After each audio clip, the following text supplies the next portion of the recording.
بسم الله الرحمن الرحيم. الحمد لله رب العالمين، والصلاة والسلام على أشرف المرسلين سيدنا محمد وعلى آله وصحبه وسلم أجمعين. سبحانك لا علم لنا إلا ما علمتنا إنك أنت العليم الحكيم. Dear colleagues, this is a short lecture about imaging of the post-operative spine. I will explain here, inshallah, some of the important issues about evaluation of the spine in the post-operative days. And you know that evaluation of the spine after surgery is usually performed 8 weeks from the date of surgery in order to be sure that most of the post-operative changes have been regressed and the accurate evaluation of complications can be performed at that time. Then you know that one of the most common operative interventions in the previous days was this kind of surgery, which is known as spinal laminectomy, where you can remove part of the left lamina and also part of the right lamina together with the spinous process, and you remove this segment so that you can release the posterior aspect of the cecal sac, and then you can decrease the pressure or the mass effect of the disc on the cecal sac as well as on the nerve root. And you know we have two ways for evaluation of the spine post-operative. These are the CT scan and the MRI. In the era before MRI, we used to use the CT scan as the only available tool for evaluation, and in the evaluation we used to inject the patient with contrast intravenously after having a pre-contrast study for the affected segment of the spine. In the lumbar spine is frequently we use this injection of contrast medium, whether for CT or for MR examinations. I have mentioned the importance of this dynamic MRI in evaluation of the spine before surgery and after surgery. As you can see in this example, that this patient had an operative intervention at the level of L4-5 and maybe L5-S1. He is still complaining, but the supine or the recumbent MR examination showed that there is no evident postoperative complications. But whenever we examine the patient in the erect position with some axial load on the spine, there is a definite abnormality at this level. Then you can see there is a significant spinal instability with a spondylolysis of L3 over L4 and deformity of the spinal canal at that level. Then this study was also performed before surgery, and this is the recumbent MRI and this is the erect MRI. Then you can appreciate the difference between both scans, where in the upright position there is some retrolysis of L5 over S1, and there is also a prominent disc lesion at L5-S1, which was not appreciated very well in the recumbent position. Then the aim of imaging of the spine after surgery is mainly to detect if there is any postoperative complications or not. In the early days of MRI and also the days of CT, where the major surgery was performed, or the most common surgery performed was the spinal laminectomy. We were interested to identify the site of surgery, which was very important as a medical legal issue, and also we was interested to state in the report if the cecal sac is adequately decompressed or not.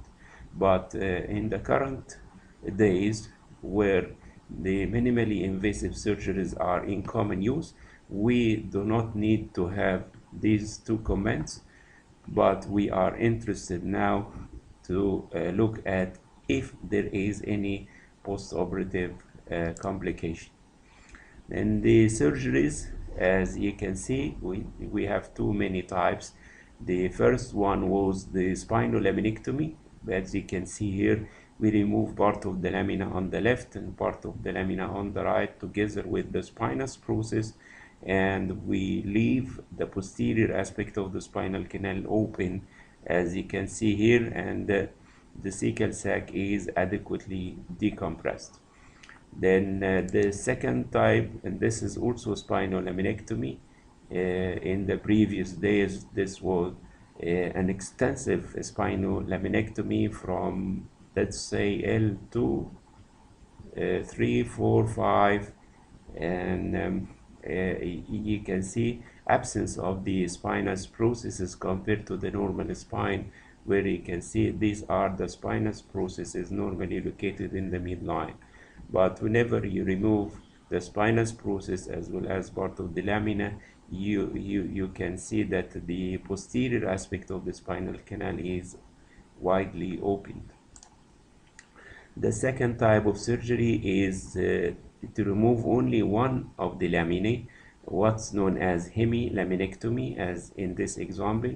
You see that the right lamina is missing while the left lamina is there.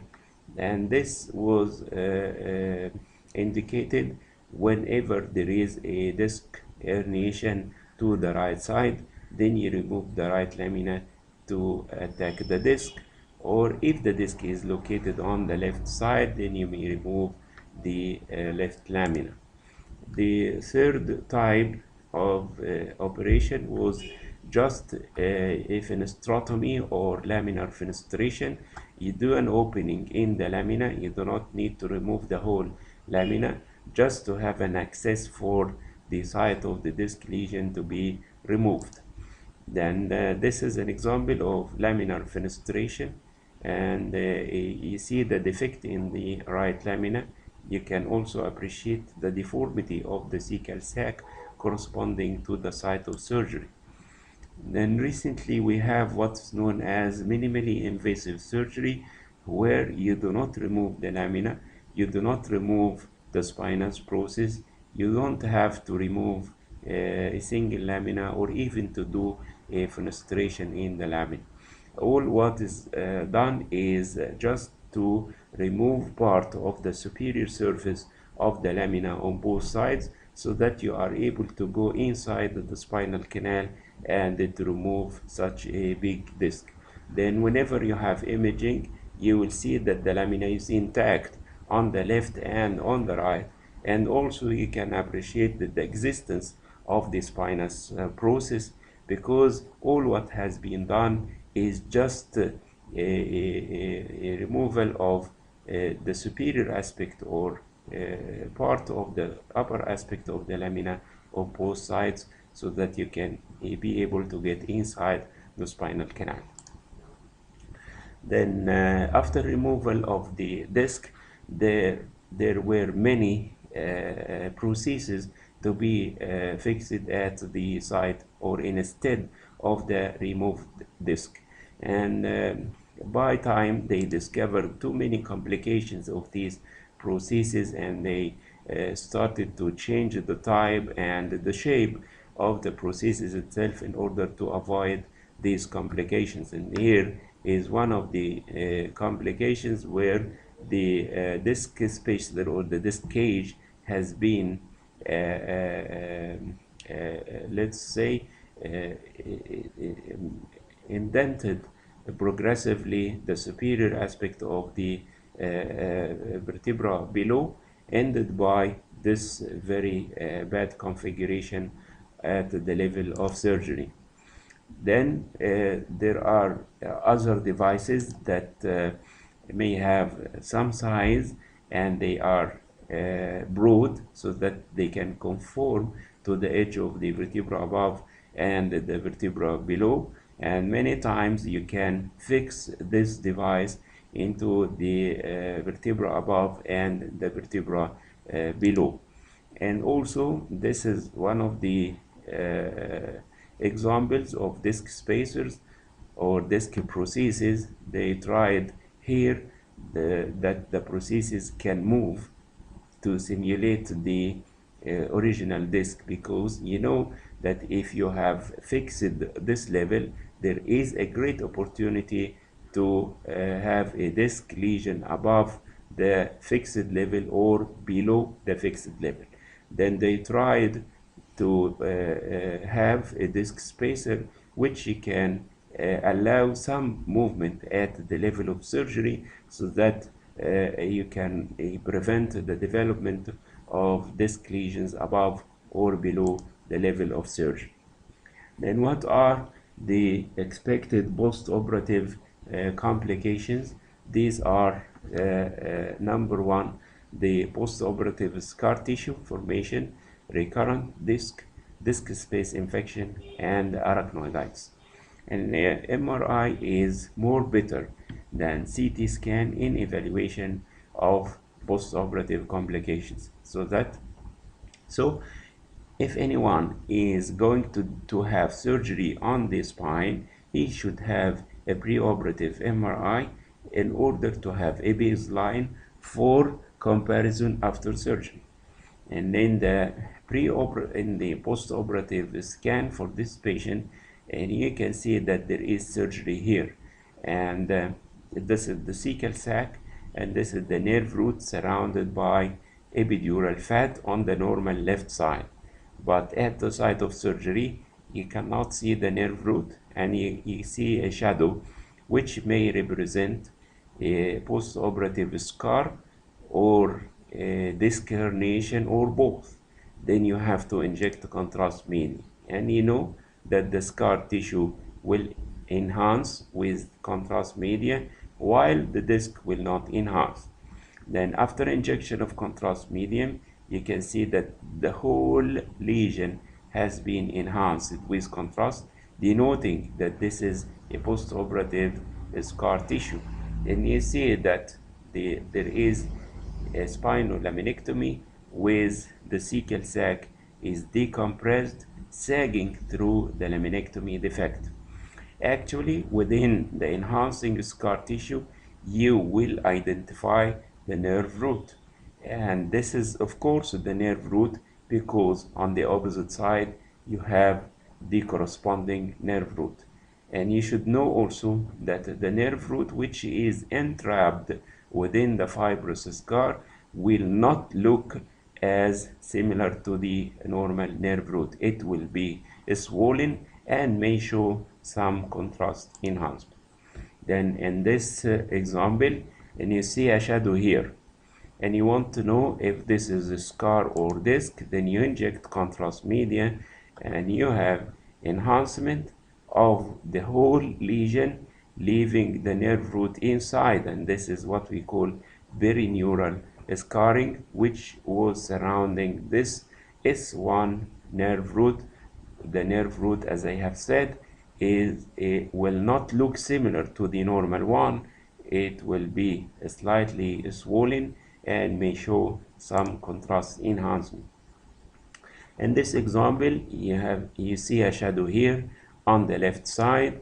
After injection of contrast, this shadow is enhanced, denoting that there is epidural scar, and if there is a nerve root here, there is also a perineural scarring.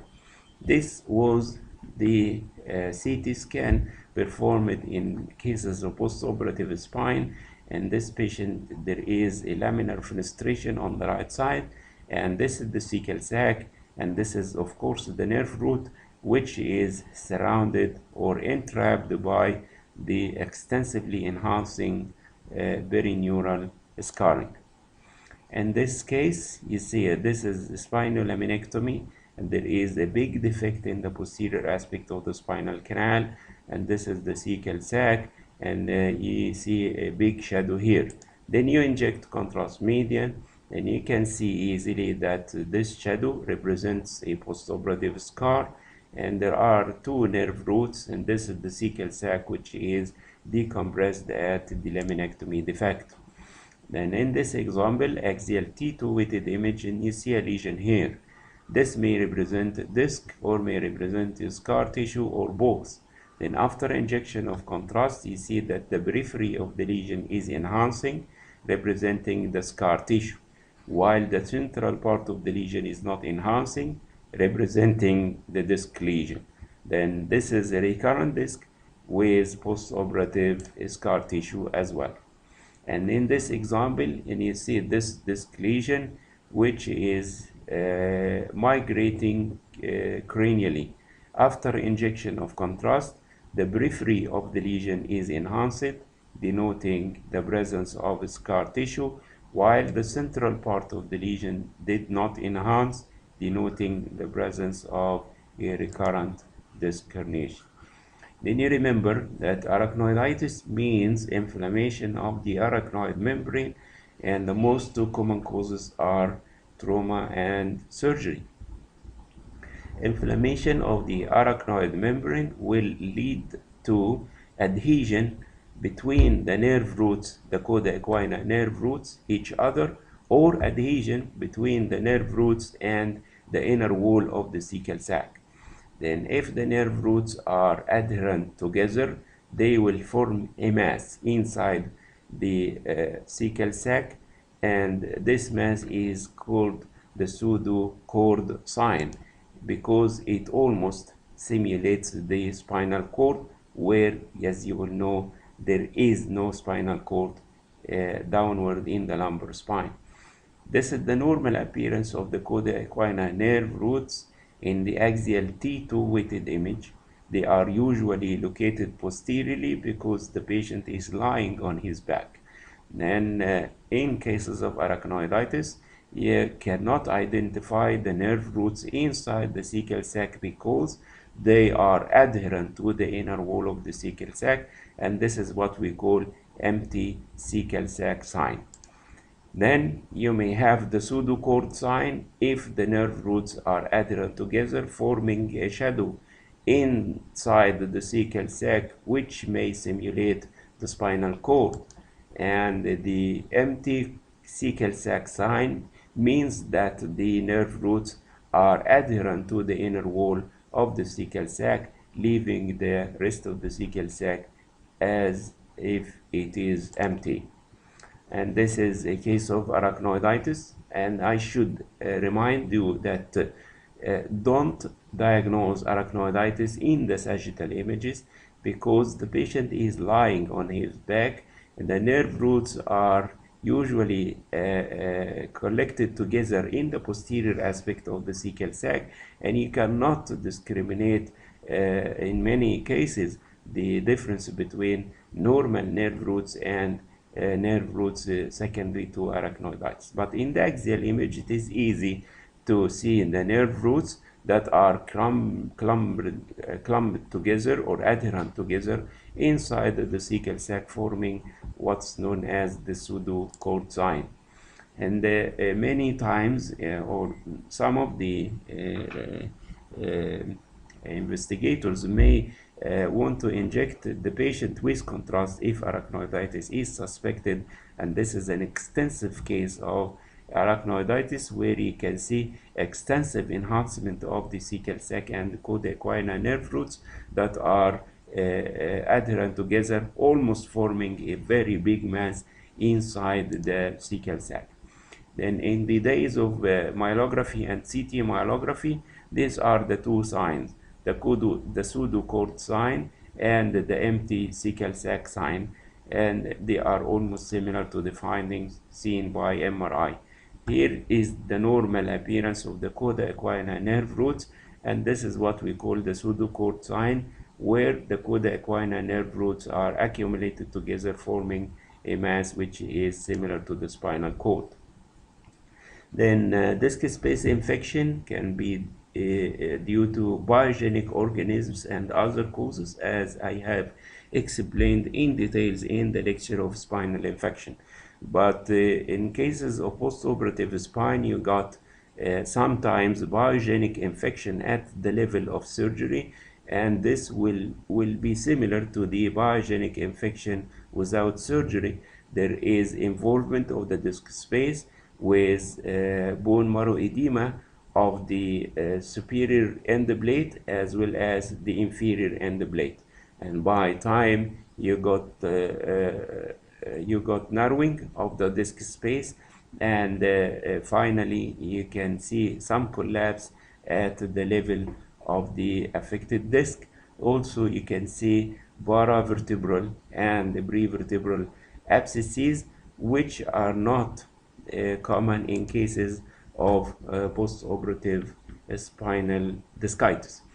And you remember that the most common organism to cause biogenic infection is the staphylococci, and this is an example.